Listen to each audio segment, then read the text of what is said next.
Hi, boys and girls. Today we are going to be creating a piece of artwork that I call Fireworks of Color because they were inspired by fireworks.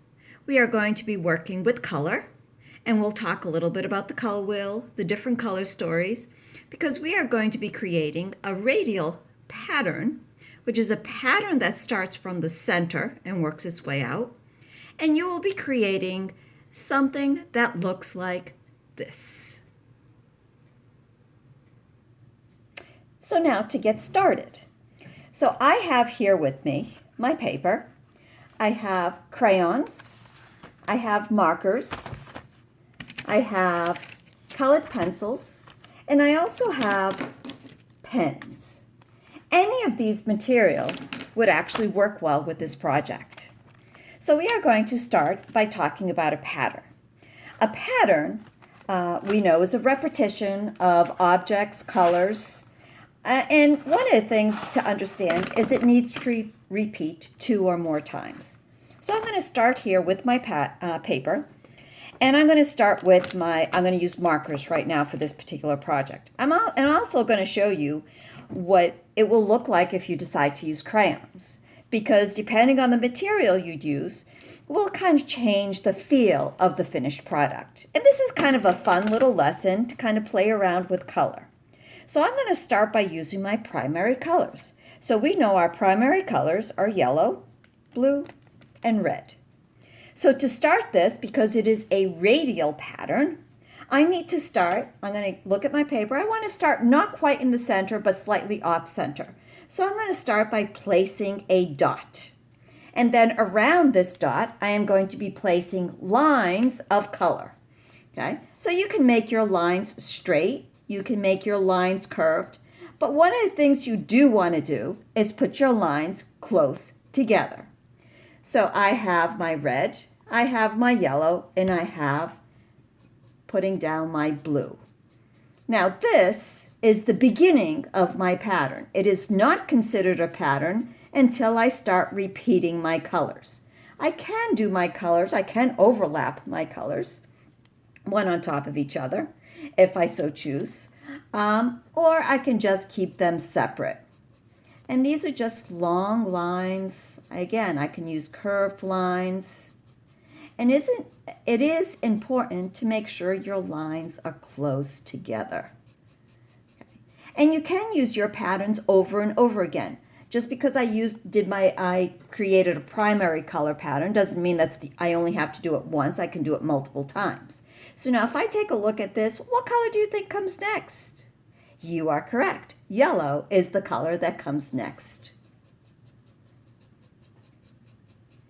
This is one project that I find is kind of relaxing, and you don't have to think too much about it. You just have to plan out what you are going to do. You have to think about your lines. You have to think if you want to do long lines or short lines.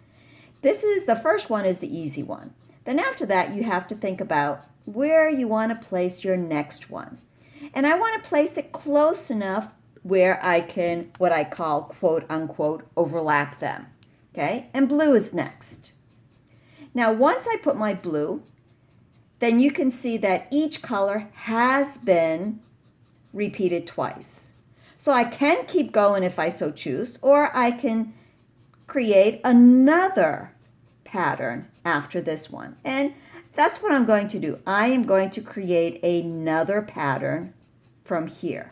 Because one of the things that's nice with this is you want to create patterns, at least 5 or 6 different radial patterns on this. So you want some big, you want some small.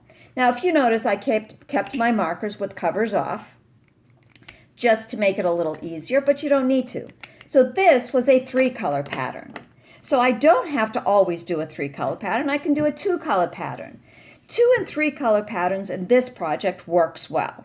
So I'm going to look at this. I say, okay, so I have blue as my outside color. So I don't want to kind of use blue on my outside edge.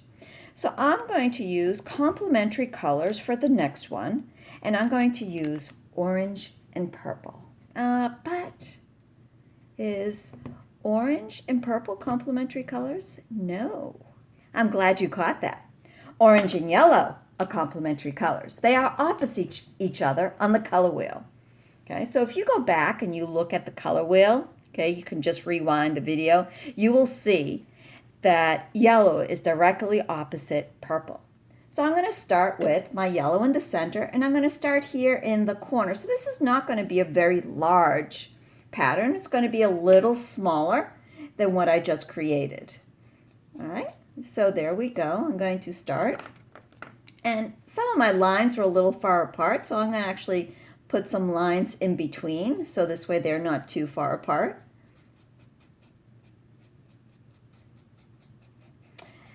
And as I get close to my first pattern, you'll see how we create the illusion that it is underneath.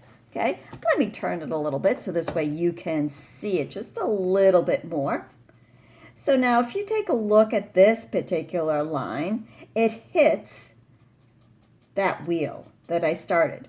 And when I add my next row of yellow, one of the things I want you to keep in mind is we don't want to color over my wheel that's there. We just want to stop when we hit that wheel and then begin again on the other side. So if you notice, it starts getting the impression that one wheel is underneath the other. So now when I go over here, you can see my paper kind of stops right there. So I can't keep going, but I am going to continue off here on the side. And I have a little space under here. Okay. And then I'm just going to continue here. Okay. So you see that? So one of the things that I need to do here, these lines are a little short, so I'm actually going to make them a little longer. So you can see how my wheel goes off the page, okay? And you can see how it has the impression that is underneath this particular color wheel, okay? I can do another row if I so choose, or I can stop here. That's something that I want to think about. I could always go back and fill in if I need to, okay? So now I'm going to look at this and I'm going to say, what colors do I want to do next? Do I want to do my pattern here? Do I want to do a pattern here? Well, I think what I'm going to do is I'm going to do another pattern here. So I'm going to look at these. I'm like, okay, I haven't used green, so I'd like to use green. And the complementary color of green is red, so I can use red. Okay. But I don't have to stick with complementary colors. I can do warm colors or cool colors. But I think I'm going to do red and green for this particular one. So I'm going to start with my green, and I'm going to put this one right here. So it's, again, as you can see, it's very important to plan and to plan where you're going to place your colors.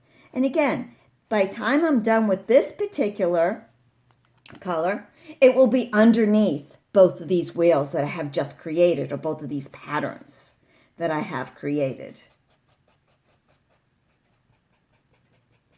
It's kind of fun working with the markers. And as I said, it is relaxing. And as I'm working, I'm going to be thinking about, okay, what colors do I want to use next? Okay.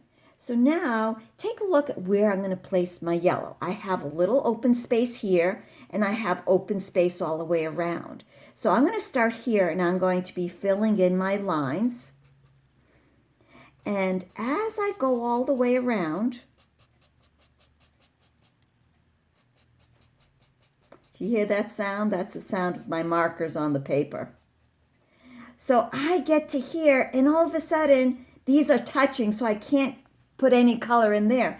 But I do have this space that I can fill in here. Okay? So if we take a look at right here, you can see how it has the illusion that this wheel is underneath both of these two wheels. Now I am going to do another row of red.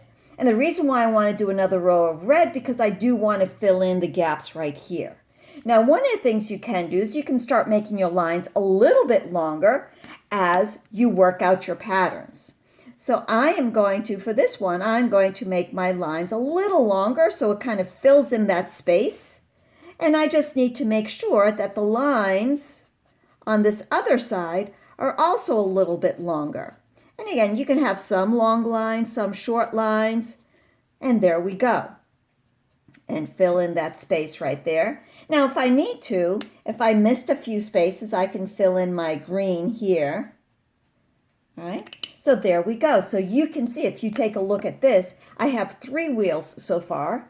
And you can see how each of the wheels that I start adding start going underneath the previous wheel. And now you're going to keep on going until your entire paper is full. Okay, I have one that I actually started. It's not quite finished, but you can see how it is filling up quite nicely. And again, one of the things you can do, I said you can try crayons. This is what the crayon one will look like. You can see it's not as bold as my marker. It's a lot softer, but it has a whole different feel to it. So you can see so far what I have in my first one, and you can see how it just keeps on going. Well, I hope to see some of your finished product. Okay, I am going to keep on going until I finish this, and stay tuned for our next episode. And again, have a great day. Can't wait to see what you have accomplished. Bye.